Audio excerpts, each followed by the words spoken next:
दंडकारण्य अभियान हे माझे वडील सहकार महर्षी भाऊसाहेब संतोजी थोरात दादा यांनी साधारण 20 वर्षापूर्वी झाडं लावणारा माणूस हे पुस्तक वाचलं आणि त्यातनं त्यांना संकल्पना आली. त्यांना खूप आवडलं ते पुस्तक, छोटीशी पुस्तिका खूप आवडली आणि त्यांनी ठरवलं की मग आपण 1 कोटी झाडं लावूया 20 वर्षापूर्वी.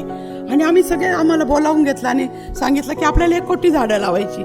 आम्ही सगळे घाबरलो, बापरे 1 झाड 1 मूल 1 झाड 1 तरी झाड लावूया म्हणतो, 1 कोटी झाडं लावायचे.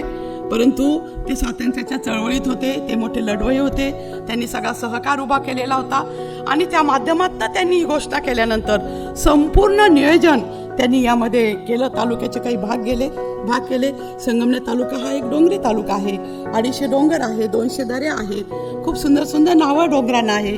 डग्या डोंगर, गळ्या डोंगर, चौड्या डोंगर, वेगवेगळी नावं आहेत त्याला. दऱ्यांना पण खूप छान नावं आहेत, आपण कधी हे बघत नाही, ऐकत नाही. आणि त्या माध्यमातनं आता आपण जय हिंद लोक चळवळीच्या माध्यमातनं सर्व सहकारी संस्थांच्या मार्गदर्शनाखाली आणि आमदार बाळासाहेब थोरात साहेब यांच्या मार्गदर्शनाखाली, त्याचप्रमाणे आमदार डॉक्टर सुधीरजी तांबे, आमदार सत्यजित तांबे, सर्वांचं मार्गदर्शन त्यामध्ये असतं. मी प्रकल्प प्रमुख त्यामध्ये मला केलेला आहे. तर आत्तापर्यंत तर 1 कोटी झाडं लावून झालेले आहेत, परंतु सर्व डोंगरदऱ्या हे आपण आता चांगल्या हिरव्या करण्याचा सगळा प्रयत्न यामध्ये चालू आहे. यातनं ही लोक चळवळ झाली, प्रत्येकाच्या मनामध्ये ती कल्पना रुजली.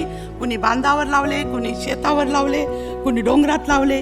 एक मनामध्ये संकल्पना आली की पर्यावरण किती बिघडलेलं आहे आणि पर्यावरणाचं काम सुद्धा प्रत्येकाने आपापल्या गावामध्ये चालू केलं पाहिजे. अर्थात पर्यावरण म्हटलं तर फक्त आपलं झाडं लावणं हे तर आहेच, पण बाकी पण जे पर्यावरणाच्या गोष्टी आहेत त्या सुद्धा आपण आपल्यामध्ये आत्मसात करण्याचा अधिक प्रयत्न केला पाहिजे.